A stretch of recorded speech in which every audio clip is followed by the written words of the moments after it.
इसको वो किया गया था जो एएलओ है हमें तो एएलओ 1950 है कि जो भी भारत जो भी ब्रिटिश सरकार के कानून है वो सब भारत में चलेंगे जब तक कि यहाँ की सरकार उसको बदल नहीं देती। तो अडेप्टेशन ऑफ लॉज ऑर्डर से इसको कर दिया गया था।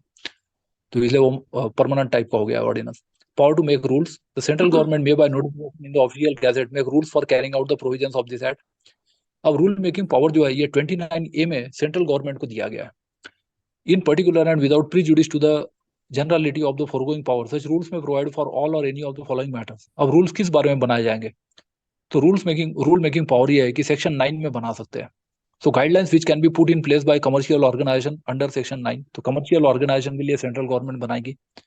सैंक्शन फॉर प्रोसिक्यूशन है, सेक्शन 19 में रूल्स बना सकती है। So guidelines for sanction of prosecution under sub section 1 of section 19 and any other matter which is required to be or may be prescribe. तो बाकी कोई भी मैटर जो प्रिस्क्राइब्ड हो तो इस तरह से रूल्स बनाए जा सकते हैं। ये रूल मेकिंग पावर है जो 2018 में सेंट्रल गवर्नमेंट को दिया गया। इसके बाद है अब रूल मेकिंग की प्रोसीजर क्या रहेंगी, सबसेक्शन 3 में दिया है।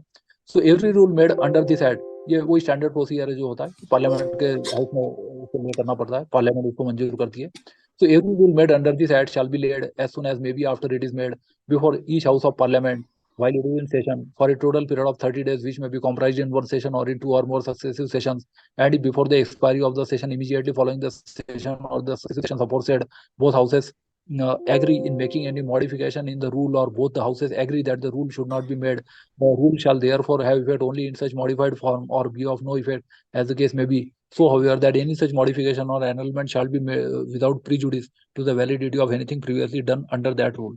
तो ये जो रूल है उसको ले किया जाएगा। वैसे ही पावर है जैसा ऑर्डिनेंस होते हैं राज्यपाल और राष्ट्रपति के उनका जैसा है, तो वैसे यहाँ पे रूल का है कि रूल्स बनाए जाते हैं बट उसको पास कराना है फिर। अब repeal and saving, the prevention of corruption act 1947 and the criminal law amendment act 1952 are hereby repealed. अब इसमें पीसीए पहले भी था, 1947 में भी था, तो पीसीए को समाप्त कर दिया गया क्योंकि उसमें और जो आईपीसी में कॉन्फ्लिक्ट आ रहा था तो आईपीसी के जो सेक्शंस है वो भी रिपील कर दिए गए 161 से 165 है।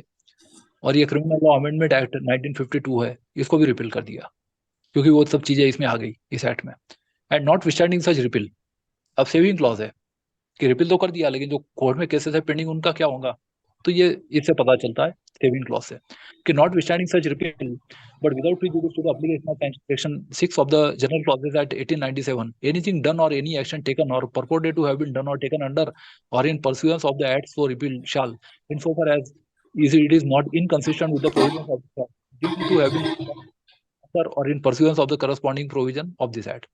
कि जो भी पहले से प्रक्रिया चल रही है तो उनका क्या होगा, तो ये माना जाएगा कि वो प्रक्रिया पीसीए 1988 के अंतर्गत किया गया, ऐसा मान लिया जाएगा जब तक वो इनकंसिस्टेंट नहीं है।